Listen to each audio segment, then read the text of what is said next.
Their teaching is always a correlation. I've never been to a class where there's not a correlation on some level. It's amazing. Let's see. 26th June 1989. Wow. What?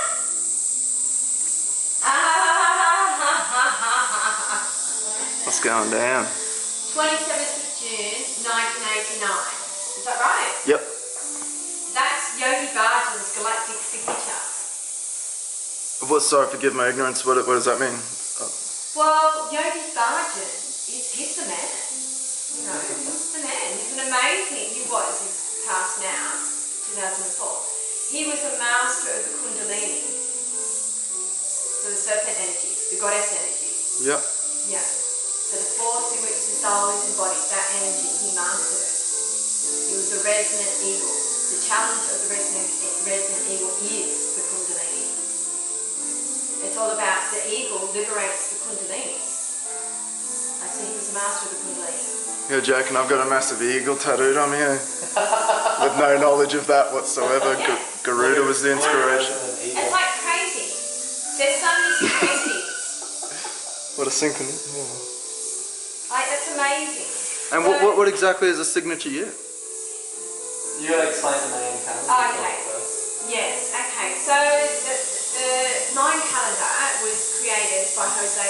Well, they don't call it, technically you're not meant to call it a Mayan calendar, but I still call it a Mayan calendar because to me, Jose was a Mayan.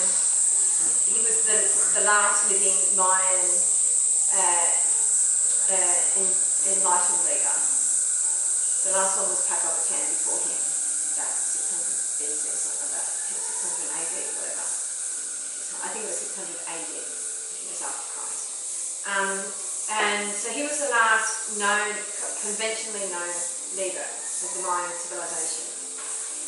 But Jose, yeah, he's the most recent, if you ask me. Yeah. That we know of anyway.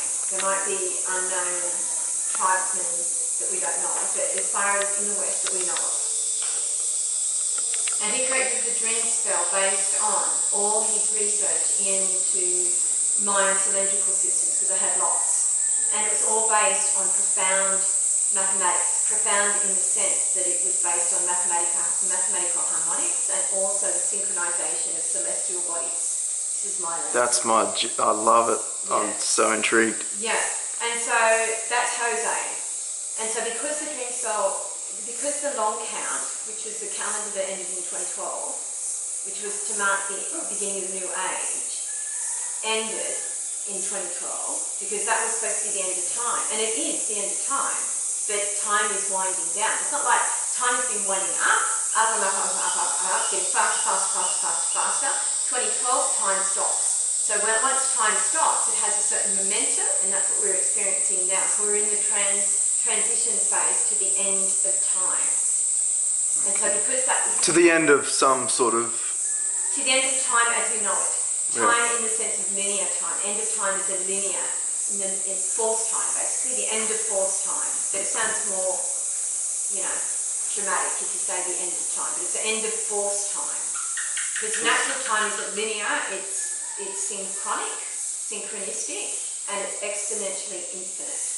This is all Jose. Well, Jose collated a lot of this information. He was inspired by a lot of different academics and scientists and stuff like that, but he collated it into a coherent body of work in relation to the Mayans. So 2012, that was what 2012 was, but because there was a process there, he created the dream spell to flow on from that. And also, the Mayans had lots of calendars. They didn't just have the long count. Yeah, so I've heard. Yeah, they had heaps of calendars, and even in the gold ones were melted down when the Spanish invaded. I heard there was Graham Hancock talks about the calendar for this age we're in now was made of gold or silver, and then there's the next stage was gold. But then the Spanish when they invaded. There's lots of prophecies like that there'll be 1,000 years, the golden age. The Aquarian age would be the golden age, and I believe that. I totally believe it. It's inevitable. Whether it's now, 100 years time, 200 years time, it's inevitable. We've got 2,180 years or something. Yeah, because any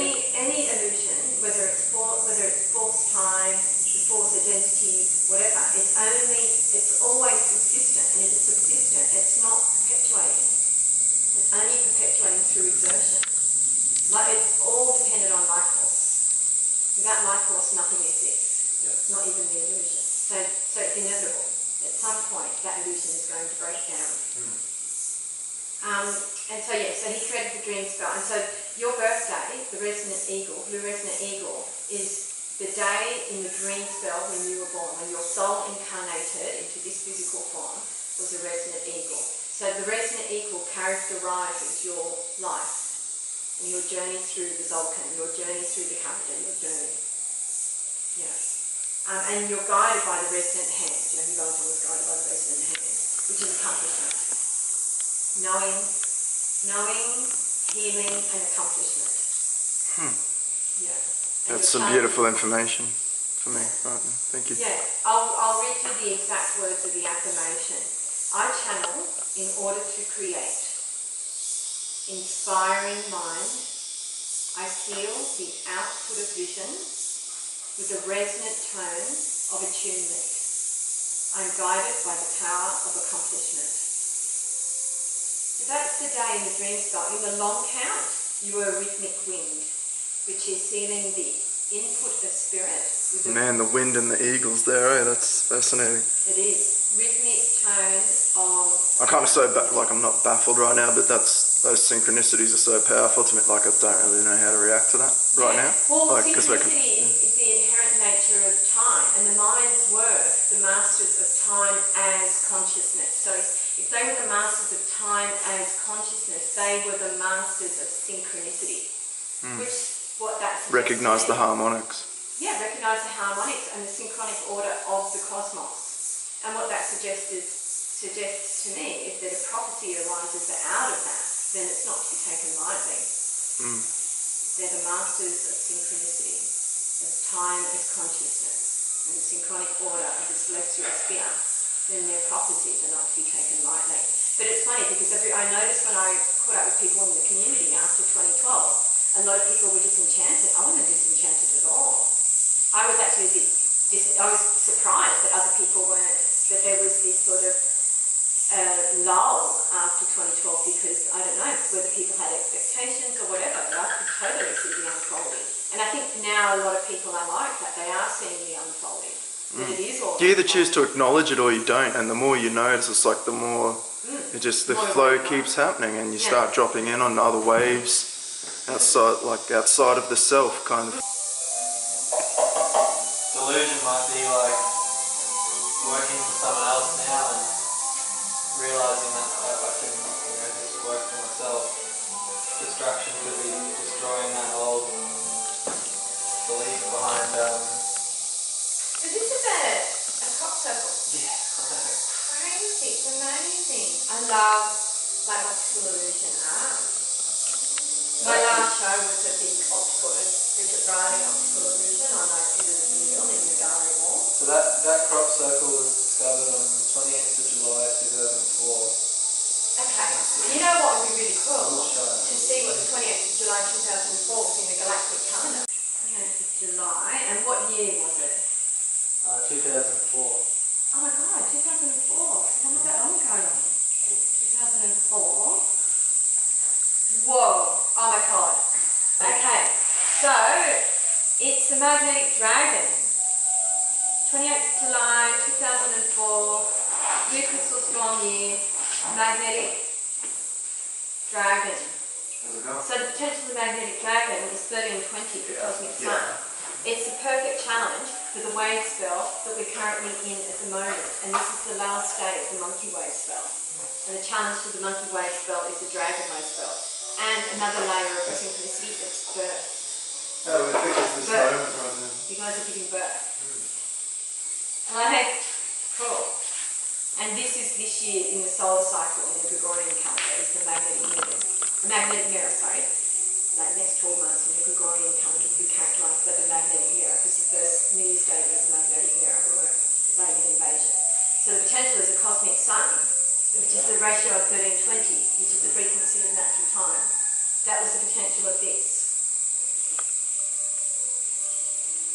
So it's almost like when I look at this, I see it's psychedelic, right? It's an illusion. It's totally an illusion, and but it's a psychedelic illusion. Like it's quite. It's like that when you're taking psychedelics and you see the mandala comes up and all the patterns and the mandible patterns and stuff like that. And if you get enticed or enchanted by that, it prevents you from journeying.